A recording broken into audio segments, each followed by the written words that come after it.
अस्सलाम वालेकुम। आज की वीडियो में हम बेंजोडाइज़ेपीन्स की बात करेंगे which are the most important anxiolytic and hypnotic drugs. Even though ये चैप्टर पूरा एंजियोलिटिक एंड हिप्नोटिक ड्रग्स का, लेकिन मैं इसको एक तरफ से दो पार्ट्स में करके पढ़ा रहा हूँ। पहले मैं बेंजोडाइज़ेपीन्स पढ़ाऊंगा और मोस्टली एंजियोलिटिक्स इस ड्रग्स पढ़ाऊंगा इस वीडियो में, जो कि एंजियोलिटिक्स और those drugs which are anti anxiety drugs, जो कि एंजाइटी को ट्रीट करते हैं, और जो हिप्नोटिक्स ड्रग्स हैं जो कि बेसिकली सेडेटिव्स होते हैं या स्लीप इंड्यूस कराते हैं, उनको मैं क्या कहते हैं नेक्स्ट वीडियो में पढ़ाऊंगा, जो कि हम बारबिट्रेट्स के साथ पढ़ेंगे, विच इज़ ऑल्सो इंपॉर्टेंट। तो इस वीडियो में मेन चीज़ पढ़ रहे हैं बेंजोडाइज़ेपीन्स। अब what is benzodiazepine? Mostly it is anxiolytic drug. होता क्या है कि एंजियोलिटिक यानी एनजाइटी को ट्रीट करने के लिए। अब एनजाइटी क्या होती है? Anxiety it is basically N unpleasant state of tension, apprehension और अनईजीनेस, या it is a fear which arises from either a known और एन अननोन सोर्स। कि इसका क्या मतलब है कि एनजाइटी नॉर्मल एनजाइटी किसी को भी हो सकती है। अब लेट्स सपोज कल अगर आपका एग्ज़ाम है, जिस वजह से आई गेस मेरी आप लोग वीडियो देख रहे होंगे, तो कल अगर आपका एग्ज़ाम है तो नॉन सोर्स क्या हुआ कि कल एग्जाम है, एग्जाम को कुछ नहीं आता, तो वो नॉन सोर्स है कि पता है कल एग्जाम है, तो इसलिए एंजाइटी हो रही है। अननोन सोर्स क्या हुई? अननोन सोर्स ये हुई कि अब कल एग्जाम अगर है तो उसमें क्या सवाल आएंगे, तो उसकी एंजाइटी हो रही। So that is known as unknown source. तो खैर anxiety basically it is a fear which arises from either a known or unknown source, और इसको ट्रीट करने के लिए हम एंजियोलिटिक्स देते हैं। और इसमें जो मोस्ट इंपॉर्टेंट आजकल जो हम यूज़ करने लगे हैं, these are your benzodiazepines. They are widely used as anxiolytic drugs. UK देखा गया कि they are more effective than barbiturates. लेकिन ये देखा गया कि कुछ जगहों पे हम बेंजोडाइजेपीन्स की जगह हम सेलेक्टिव सेरोटोनिन रिअप्टेक इनहिबिटर्स भी देते हैं। और एक और चीज़ जो याद रखनी है वो याद रखनी है कि जितनी भी एंजियोलिटिक ड्रग्स हैं ना, they all have some sedative properties. ये चीज़ याद रखनी है कि जितनी भी एंजियोलिटिक ड्रग्स हैं वो सब स्लीप इंड्यूसिंग एजेंट्स होते हैं। तो बेंजोडाइजेपीन भी, सिंस बेंजोडाइजेपीन इज एंजियोलिटिक, तो ये भी एक तरफ से हिप्नोटिक ड्रग भी है और ये एंजियोलिटिक ड्रग भी है, लेकिन ये मोस्ट इंपॉर्टेंट एंजियोलिटिक ड्रग है। और बेंजोडाइजेपीन की क्लासिफिकेशन क्या है, ये हमने क्लासिफिकेशन याद रखनी है। बेसिकली इसकी जो क्लासिफिकेशन है वो हम एक तो यहाँ से ड्रग्स के नाम याद रख सकते हैं। क्लासीफाई हम इनको इस तरह करते हैं: short acting, intermediate acting and long acting. ये जो ड्रग्स लिखे हुए हैं ये इसकी क्लासिफिकेशन है: short acting, intermediate acting and long acting, जो कि इनकी हाफ लाइफ से बताया हुआ है। ये क्लासिफिकेशन होती है बेंजोडाइजेपीन्स की। अब होता क्या है बेंजोडाइजेपीन्स के, हम सबसे पहले आ जाते हैं मैकेनिज्म ऑफ एक्शन में। जितने भी ये जो बेंजोडाइजेपीन्स के पीन्स हैं, इनका मैकेनिज्म ऑफ एक्शन होता क्या है? They basically they enhance the chloride conduction through GABA receptors. हमारी बॉडी में जहाँ जहाँ भी गाबा के रिसेप्टर्स होते हैं उनमें वो क्लोराइड कंडक्शन को इन्हेंस करते हैं। अब नॉर्मली क्या होता है? नॉर्मली ये होता है कि मैं मैकेनिज्म ऑफ एक्शन समझा रहा हूँ कि जो हमारे गाबा होते हैं, गाबा रिसेप्टर, मोस्ट इंपॉर्टेंटली जो गाबा ए रिसेप्टर है, which is basically target site for benzodiazepine. GABA is full short form for gamma aminobutyric acid. ये हम फिगर से पढ़ लेते हैं। नॉर्मली ये होता है कि नॉर्मली जब तक गाबा अपने रिसेप्टर पे बाइंड नहीं करता, अच्छा, और इसके रिसेप्टर का याद रखना है कि जो गाबा का रिसेप्टर होता है उसमें दो अल्फा सब यूनिट, दो बीटा सब यूनिट और एक गैमा सब यूनिट होता है। और ये जो सब यूनिट्स होते हैं ना, इनके भी फर्दर डिफरेंट सब टाइप्स होती हैं। मतलब अल्फा सब यूनिट जो है, अल्फा की भी फर्दर 6 सब टाइप्स हैं: alpha 1, alpha 2, alpha 3 and alpha 6 so on. तो अब होता क्या है कि ये गाबा रिसेप्टर दिखाया हुआ है, जब तक गाबा अपने रिसेप्टर पे लगेगा नहीं तब तक होगा क्या? तब तक जो एक सेंट्रल आयन चैनल होता है जो कि बेसिकली क्लोराइड्स की वो कराता है, क्लोराइड्स जिसके थ्रू पास करते हैं, वो क्लोज होगा जब तक गाबा अपने रिसेप्टर पे अटैच नहीं होगा। और एक और चीज़ याद रखनी कि जो गाबा है, गाबा इज़ एन इनहिबिटरी, ये चीज़ याद रखनी कि it is an inhibitory neurotransmitter in your CNS। ठीक है, जब गाबा के लेवल्स बढ़ेंगे तो it will cause inhibition of क्या कहते हैं इम्पल्सेस, इनहिबिशन ऑफ न्यूरोट्रांसमिशन, क्योंकि it is an inhibitory neurotransmitter. अब होता क्या है कि जब तक गाबा लगेगा नहीं तब तक क्लोराइड आयंस जो है वो क्या कहते हैं पास नहीं कर सकेंगे सेंट्रल आयन उसको, तो बेसिकली जो पोर है उसके थ्रू पास नहीं कर सकेंगे। जैसे ही गाबा अपने रिसेप्टर पे लगेगा कि तो जैसे ही गाबा अपने रिसेप्टर पे लगेगा उसकी वजह से होगा क्या कि जो वो सेंट्रल आयन चैनल है वो खुल जाएगा, जिसकी वजह से जो क्लोराइड आयंस हैं वो अब अंदर आएंगे, सेल के अंदर आएंगे, and they will cause hyperpolarisation. के binding of GABA causes the chloride ion channel to open, leading to hyperpolarisation of the cell. अब हाइपरपोलराइजेशन की वजह से क्या होगा कि हाइपरपोलराइजेशन होने की वजह से आपकी जो वो है एक्शन पोटेंशियल्स हैं वो फॉर्म नहीं हो पाएंगी, आपकी जो सेल है वो वापस डीपोलराइज नहीं हो पाएगा, जिसकी वजह से वो जो इनहिबिशन वाली स्टेट है वो आ जाएगी। अब न्यूरो ट्रांसमिशन हो नहीं पाएगी, न्यूरो एक्साइटेबिलिटी हो नहीं पाएगी, क्योंकि जो सेल होगा वो हाइपर पोलराइज स्टेट में होगा। यही जो एक्शन होता है ना, इसको फर्दर इन्हेंस करता है कौन? बेंजोडाइजेपीन्स। बेंजोडाइजेपीन्स क्या करते हैं कि benzodiazepines they basically have high affinity binding site. और ये हाई एफिनिटी बाइंडिंग साइट कहाँ होती है? ये होती है बिल्कुल अल्फा और गैमा और गैमा सब यूनिट के इंटरफेस पे यहाँ पे आके बेंजोडाइजेपिन्स अटैच होते हैं, और जैसे ही अटैच होते हैं इनका काम क्या होता है कि ये जो गाबा रिसेप्टर्स हैं इनमें जो क्लोराइड की कंडक्शन है उसको इन्हेंस कर देते हैं। उसको इन्हेंस करने से होता क्या है कि ज़्यादा हाइपर पोलराइजेशन हो जाती है, और अगेन जब ज़्यादा हाइपर पोलराइजेशन हो जाती है तो उसकी वजह से एक्शन पोटेंशियल्स बन नहीं पाते और सेल आपका डीपोलराइज नहीं कर पाता, और जो न्यूरो एक्साइटेबिलिटी है वो कम हो जाती है और न्यूरो ट्रांसमिशन लॉस्ट हो जाती है। ये फिगर में उन्होंने बताया है कि binding of GABA is enhanced by benzodiazepine resulting in greater entry of chloride ions. Entry of chloride hyperpolarizes the cell, making it more difficult to depolarize and therefore reduces neural excitability। और यही चीज़ उन्होंने यहाँ paragraph में लिखी है जो मैंने अभी बताई कि binding of GABA to its receptor triggers and opening of central ion channel allowing chloride through the pore. The influx of chloride ions causes hyperpolarization of neuron which decreases neurotransmission by inhibiting the formation of action potentials. Benzodiazepine से करते हैं they modulate GABA effects by binding to specific high affinity sites which are located at the interface of alpha subunit and gamma subunit on GABA receptors, and benzodiazepines increases the frequency of a channel openings produced by GABA. That was mechanism of action of benzodiazepines. अब हम आते हैं कुछ 5 properties हैं जो सारी benzodiazepines के पास हैं। वो 5 प्रॉपर्टीज़ क्या हैं? एक प्रॉपर्टी ये कि दे आर क्या कहते हैं, they reduce anxiety, they are anxiolytic drugs. Low doses में ये देखा गया है कि जो बेंजोडाइजेपिन्स हैं वो एंजियोलिटिक हैं, वो एंजाइटी को डिक्रीज़ करती हैं। और मैंने भी क्या बताया था कि जो डिफरेंट सब यूनिट्स हैं इनके फर्दर सब टाइप्स हैं। ये देखा गया है कि ये जो बेंजोडाइजेपिन्स है ये जब अल्फा 2 सब यूनिट पे क्या कहते हैं जब ये उन गाबा रिसेप्टर्स पे जाके बाइंड करती हैं जहाँ पे जिनके पास अल्फा 2 सब यूनिट हो, वहाँ पे जाके वो क्या कराती हैं, वहाँ पे जाके वो फर्दर एंजियोलिटिक वाले एक्शंस को इन्हेंस करती हैं कि they selectively enhance GABAergic transmission in neurons having the alpha 2 subunit in their GABA A receptors. दूसरी प्रॉपर्टी क्या है जो सारी बेंजोडाइजेपिन्स के पास है कि दे कॉज सेडेशन या hypnosis, they are sleep inducing. और ये भी कि all benzodiazepines have sleep sedative या कामिंग प्रॉपर्टीज़, काम क्या कहते हैं, काम कर देना, स्लीप इंड्यूस कर देना। और ये कहाँ देखी जाती है, ये जो हिप्नोटिक इफेक्ट्स हैं ये देखा जाते हैं उन गाबा रिसेप्टर्स में जिनके पास अल्फा 1 सब यूनिट है। तीसरी प्रॉपर्टी ये देखी गई है कि वो क्या कराती हैं, ये एंटीरोग्रेड एमनीजिया क्या कहते हैं करा सकती हैं अगर वो अल्फा 1 गैबा पे वो हों, क्या कहते हैं अल्फा 1 गैबा पे वो बेसिकली उन्हीं रिसेप्टर्स पर अटैच हो जाएं। एंटीरोग्रेड एमनीजिया क्या होता है कि एंटीरोग्रेड एमनीजिया बेसिकली होती है कि इसमें हमको शॉर्ट टर्म मेमोरी लॉस होने लग जाती है। कि लेट्स सपोज अभी मैंने कोई काम किया, जिस तरह मैं अभी वीडियो बना रहा हूँ और अभी मैं वीडियो बनाती जैसे ही मैं क्या कहते हैं स्टॉप का बटन हिट करूँ, स्टॉप का बटन हिट करने के बाद मैं फ़ौरन भूल जाऊंगा कि मैंने कोई वीडियो बनाई है या नहीं। So that is short term memory loss and this condition is known as anterograde amnesia. कि बंदा बिल्कुल ही जो चीज़ उसने 2 या सेकंड पहले या 30 सेकंड पहले की हो उसको भूल जाता है। और ये बेंजोडाइजेपिन्स कराती हैं कि they cause temporary impairment of memory and they basically the ability to learn and form new memories is also impaired. Anti convulsant properties होती हैं इनके पास कि ये हम आगे और पढ़ेंगे, ये सीजर्स को और एपिलेप्सी को ट्रीट करने के लिए दी जाती हैं। और इनके पास मसल रिलैक्सेंट प्रॉपर्टीज़ होती हैं कि at high doses benzodiazepine they relax the spasticity of skeletal muscles by increasing presynaptic inhibition in the spinal cord, जहाँ पे क्या होते हैं अल्फा 2 गाबा रिसेप्टर्स होते हैं।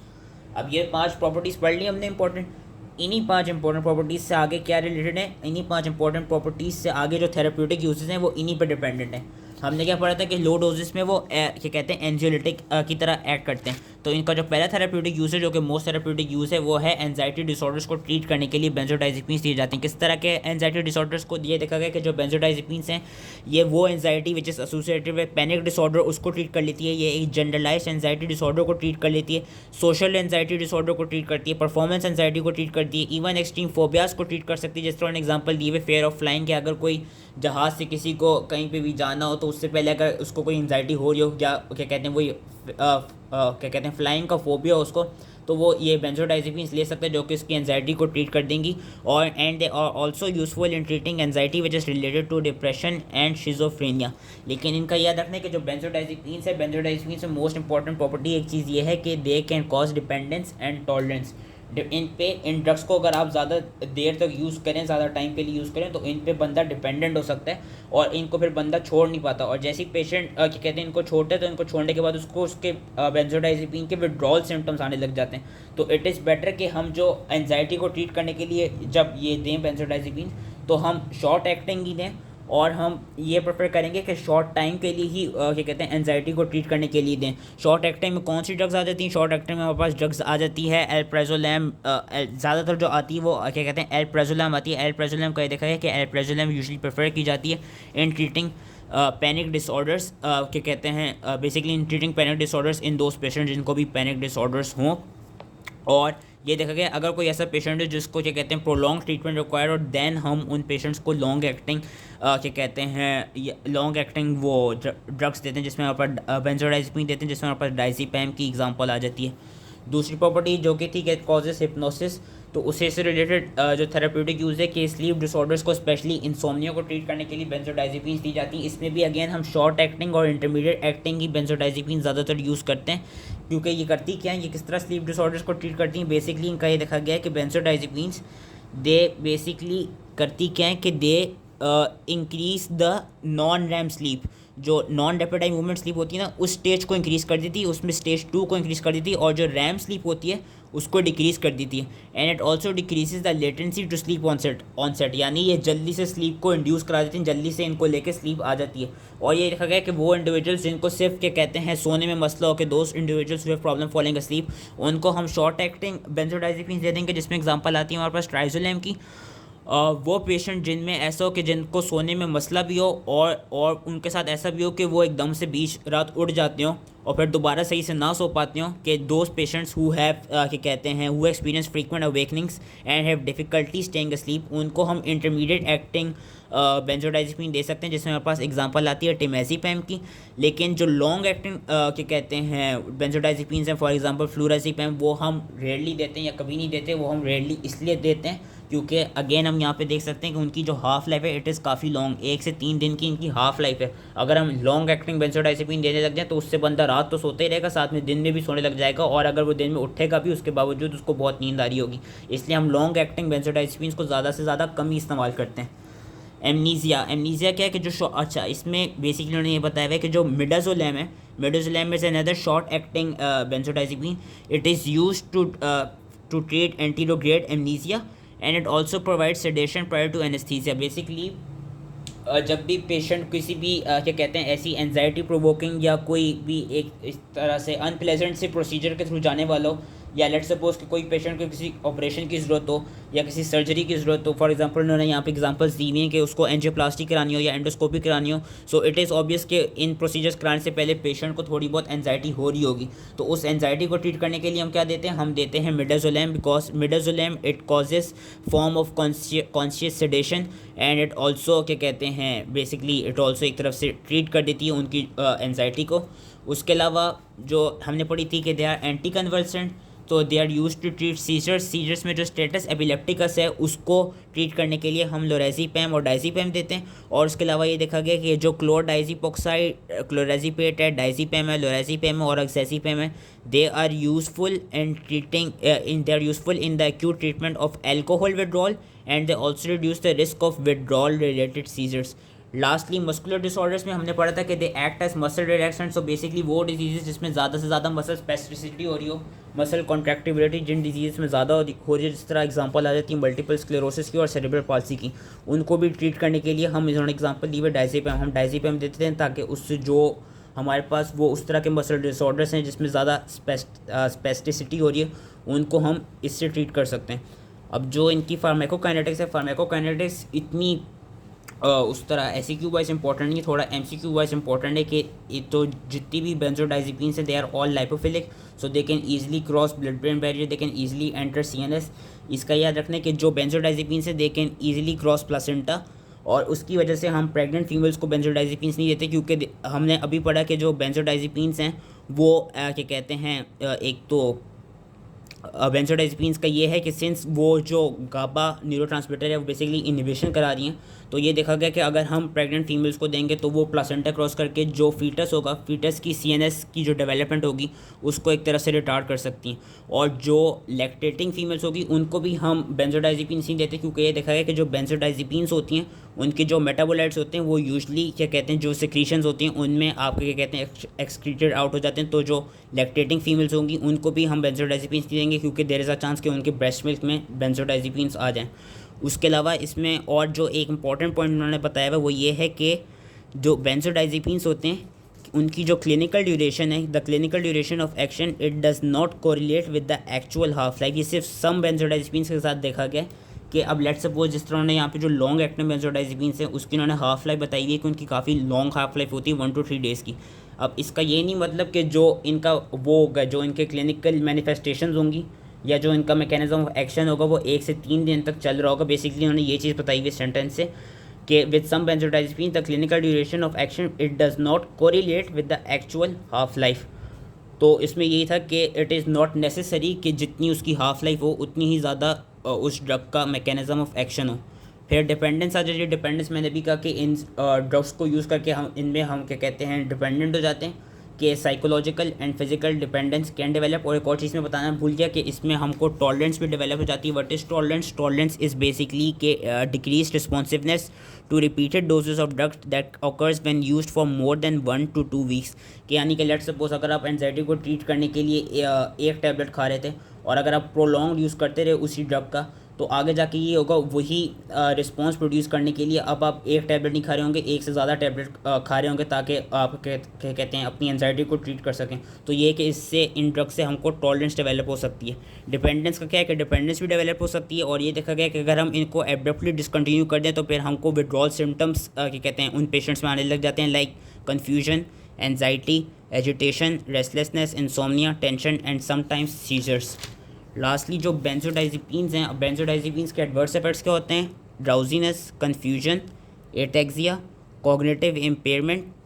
और ये देखा गया कि जो बेंजोडाइज़ेपिन है उनका जो वो होता है मेटाबॉलिज्म होता है वो यूजली वो थ्रू क्या कहते हैं थ्रू लिवर के एंजाइम्स होते हैं, हेपेटिक मेटाबॉलिज्म, हेपेटिक उनका मेटाबॉलिज्म होता है। तो जो पेशेंट जिनको लिवर डिजीज़ हो उनमें हमको बेंजोडाइज़ेपिन्स कॉशियसली यूज़ करनी चाहिए। और ये देखा गया है कि अगर हम बेंजोडाइज़ेपिन्स को अल्कोहल या किसी डिफरेंट सीएनएस डिप्रेसेंट के साथ मिलाएंगे तो उससे ये होगा कि जो बेंजोडाइज़ेपिन के सेडेटिव और हिप्नोटिक इफेक्ट्स हैं ना वो फर्दर इन्हेंस हो जाएंगे। तो यही इसके कुछ एडवर्स इफेक्ट्स थे। अब इन्होंने बेंजोडाइज़ेपिन का एंटागनिस्ट बताया हुआ जिसमें हमने एक ही नाम याद रखना है जो कि है फ्लूमेनिजिल। फ्लूमेनिजिल क्या है कि it is a GABA receptor antagonist which rapidly reverses the effect of benzodiazepines. ये आईवी के थ्रू दिया जाता है। इसका जो ऑनसेट है और जो ऑनसेट है वो काफ़ी रैपिड है लेकिन इसकी ड्यूरेशन काफ़ी शॉर्ट है क्योंकि इसकी हाफ लाइफ देखी गई है it is only about 1 hour. और ये देखा गया कि जैसे ही आप जो इसका बेंजोडाइज़ेपिन का एंटागनिस्ट विच इज़ फ्लूमेनिजिल जैसे ही आप ये एडमिनिस्टर करेंगे तो उसकी वजह से होगा क्या, मैंने अभी कहा था कि हमको बेंजोडाइज़ेपिन्स में डिपेंडेंसी हो जाती है। तो जैसे ही आप इसका एंटागनिस्ट वो किसी पेशेंट को देंगे तो उन पेशेंट्स में withdrawal there is a chance कि जो पेशेंट्स प्रोलॉन्ग टाइम के लिए बेंजोडाइज़ेपिन्स ले रहे हो उनको वही विड्रॉल सिम्टम्स आने लग जाए कि it may precipitate withdrawal in dependent patients. और ये हो सकता है कि वो पेशेंट्स जो बेंजोडाइज़ेपिन्स को सीजर्स की ट्रीटमेंट के लिए ले रहे हो उन पेशेंट्स में दोबारा सीजर्स आने लग जाएंगे क्योंकि अब आपने एंटागनिस्ट दे दिए तो वो बेसिकली बेंजोडाइज़ेपिन के जो वो हैं एक्शंस हैं उनको रिवर्स कर रहा है। फ्लूमेनिजिल के वो क्या हैं एडवर्स इफेक्ट्स क्या हैं? फ्लूमेनिजिल के एडवर्स इफेक्ट्स हैं डिजीनेस, नोजिया, वॉमिटिंग और एजिटेशन। तो ये थी हमारी मेन जो हमने इस वीडियो में पढ़ना था। मेन जो ड्रग्स थी वो थी बेंजोडाइज़ेपिन्स जिसका मैंने बता दिया। यहाँ से हम क्लासिफिकेशन याद कर लेंगे। ये सारे जो नाम हैं ये सारी बेंजोडाइज़ेपिन्स हैं। अब इसके अलावा और कौन सी एंजियोलिटिक एजेंट्स हैं? और एंजियोलिटिक एजेंट्स हमारे पास आ जाते हैं एंटी डिप्रेसेंट्स में हमारे पास आ जाते हैं सेलेक्टिव सेरोटोनिन रीअपटेक इनहिबिटर्स। इसमें हमारे पास एग्जांपल्स हैं एस्किटेलोप्राम की और पैरोक्सिटीन की। और हमारे पास आ जाते हैं सेरोटोनिन नॉरएपिनेफ्रिन रीअपटेक इनहिबिटर्स। इसमें हमारे पास एग्जांपल उन्होंने दी हुई है वेनलेफेक्सिन की और ड्यूलेक्सिटीन की। एंटी डिप्रेसेंट्स आ जाते हैं। और लास्टली हमारे पास आ जाता है ब्यूस्पिरोन। ब्यूस्पिरोन क्या है कि ब्यूस्पिरोन देखा गया it is use for chronic treatment of generalised anxiety disorder. और इसका जो मैकेनिज्म ऑफ एक्शन है वो ये है कि ये यूजली जो सेरोटोनिन के 5-हाइड्रोक्सीटायरामीन 1A रिसेप्टर्स होते हैं उनके थ्रू एक्ट करता है and it also has some affinity for D2 dopamine receptors. ये देखा गया कि जो ब्यूस्पिरोन है it lacks the anti convulsant and muscle relaxant properties जो प्रॉपर्टीज़ बेसिकली उनके साथ हमने यहाँ पे पढ़ी थी जो बेंजोडाइज़ेपिन्स के साथ देखी गई थी। उनमें से जो एंटी कन्वल्सेंट और मसल रिलैक्सेंट वाली प्रॉपर्टी है वो बुस्पिरोन के पास प्रेजेंट नहीं होती। और ये देखा गया कि जो बुस्पिरोन है अगर हम वो देंगे तो उसके जो वो के एडवर्स इफेक्ट्स होते हैं वो हमारे पास आ जाते हैं हेडेक, डिजीनेस, नर्वसनेस, नोजिया और light headedness. So that was it. I hope ये इजली समझ में आ गया। उससे जो बेंजोडाइज़ेपिन्स है दे आर काफ़ी इंपॉर्टेंट। इंशाल्लाह नेक्स्ट वीडियो में हम अब बार्बिट्रेट्स पढ़ेंगे। So thank you.